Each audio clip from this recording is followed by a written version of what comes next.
ضلال مبین صدق اللہ العظیم۔ قابل سب تقریر جامعہ حاجت کے اساتذہ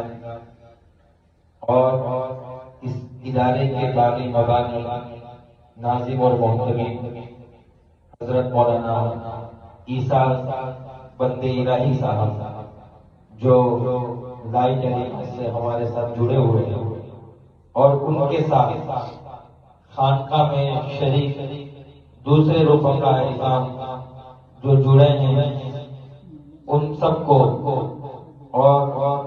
ان کے برادر محترم حضرت مولانا یحییٰ صاحب دامت برکاتہ مولانا اقبال صاحب اور تمام کی خدمت میں مبارکبادی پیش کرتا ہوں، اور ہم حضرت قاری عبدالباقی فیضی صاحب کے شکر گزار ہیں۔ اتنا معیاری شاعر،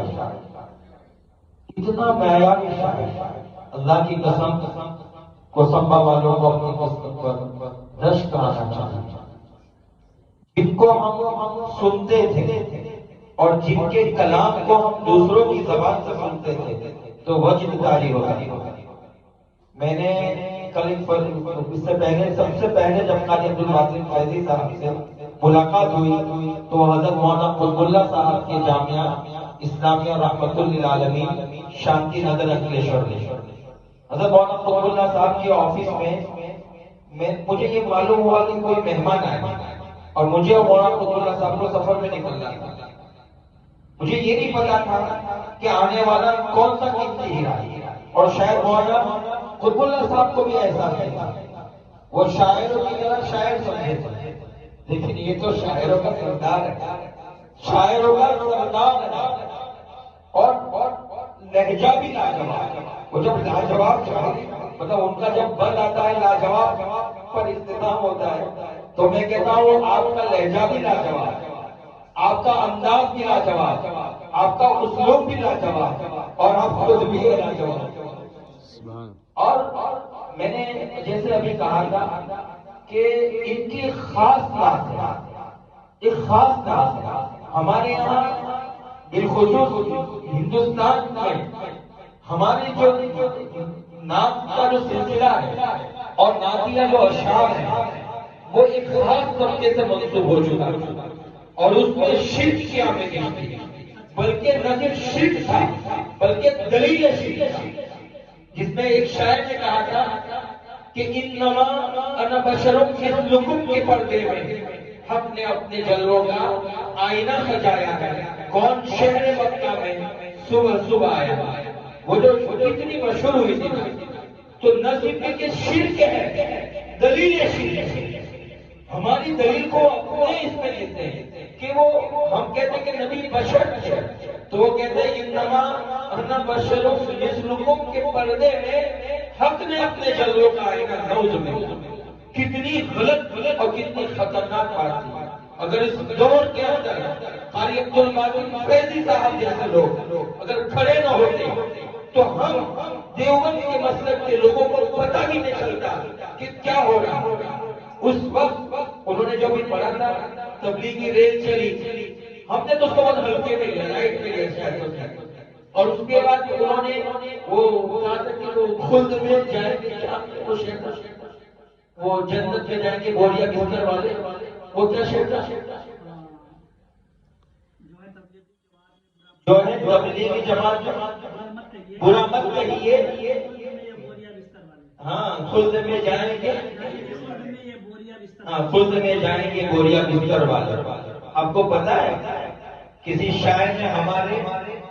تمسخر اور استہزاء میں کہا تھا کہ محشر کی ضمانت میں جو قدرت کے فرشتے، یہ ہمارے استہزاء میں کہا ہے کہ محشر کی ضمانت میں جو قدرت کے فرشتے توڑیں گے جو نجمی کی کمر کیسا لگے گا۔ تو قاری عبدالباقی فیضی صاحب نے جواب دیا تو پھر کیسا لگا؟ پھر کیسا لگا؟ اس دور کے اندر اگر قاری عبدالباقی فیضی صاحب نہ ہوتے تو شاید ہمارے پاس کوئی شاعر نہ ہوتا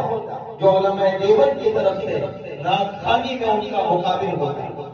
پھر قاری عبد الباقی وہ نبی وہ کچھ شعر رہ گئے، وہ شاید حضرت سے میں رات کو بتانا بھول گیا کہ اس نے جو اللہ کے نبی صلی اللہ علیہ وسلم کو مختار کل کہا تھا، اور آپ صلی اللہ علیہ وسلم کے بارے میں بہت کچھ کہا تھا، نبی والے اشعار، اس میں حضرت نے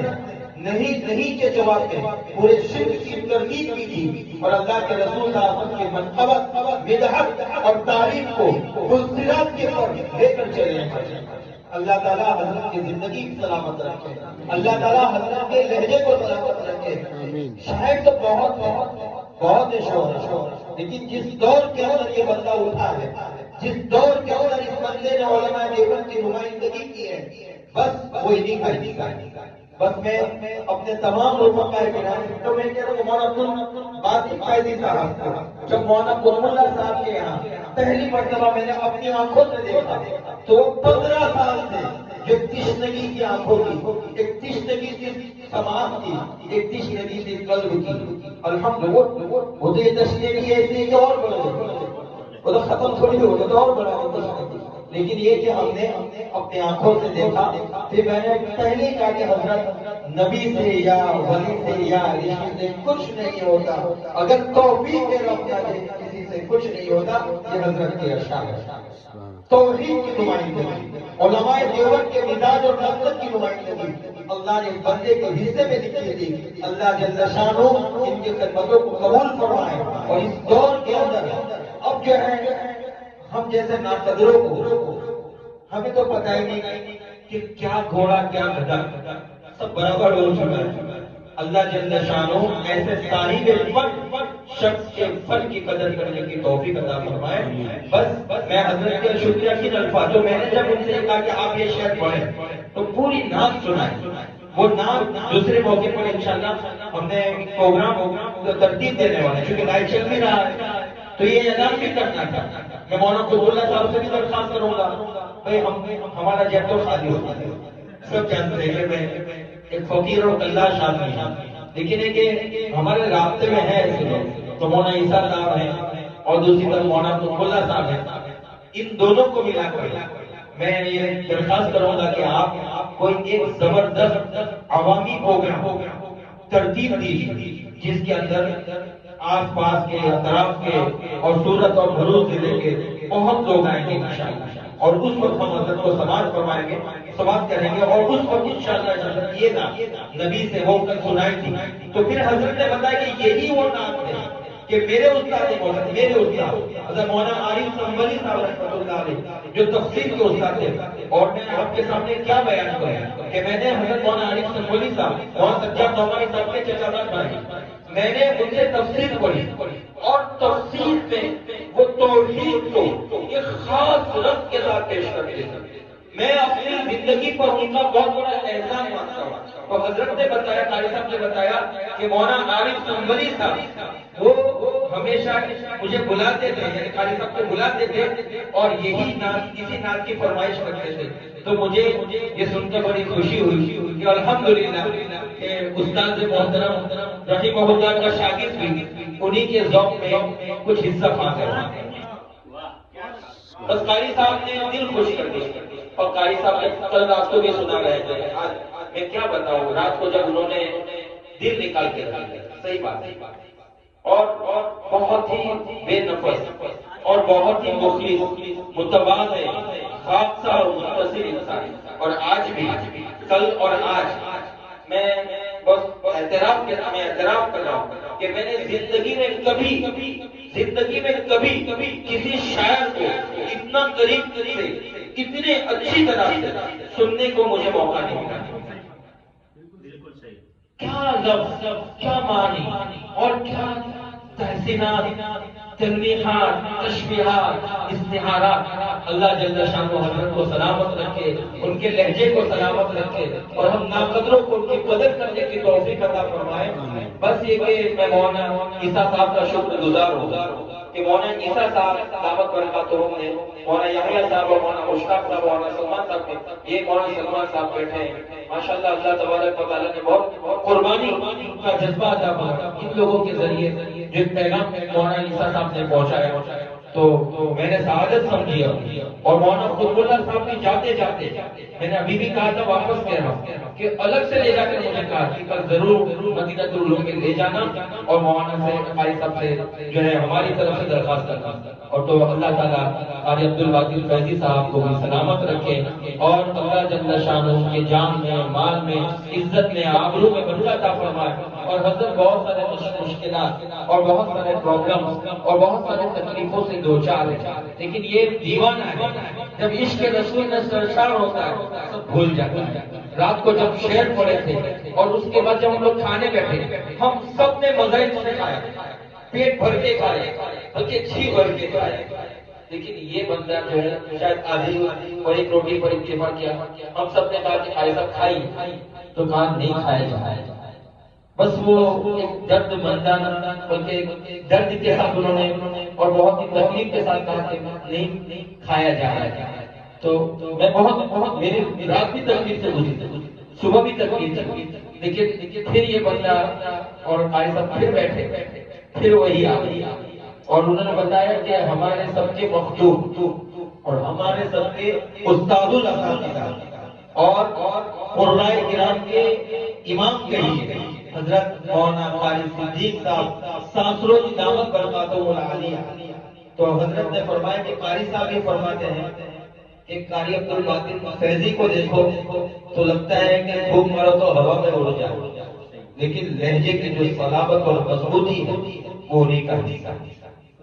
تو حضرت نے جو بات فرمائی بالکل ٹھیک کہی، تو ہم حضرت کے شکر گزار ہیں، مولانا قطب اللہ صاحب کے بھی شکر گزار ہیں، اور حضرت مولانا عیسیٰ صاحب، مولانا یحییٰ صاحب اور یہاں کے تمام اساتذہ کے شکر گزار ہیں۔ اللہ جل شانہ اس ادارے کو دن دگنی رات چوگنی ترقیات سے مالا مال فرمائے، اور یہ ادارہ بہت اونچی نسبتیں رکھتا ہے۔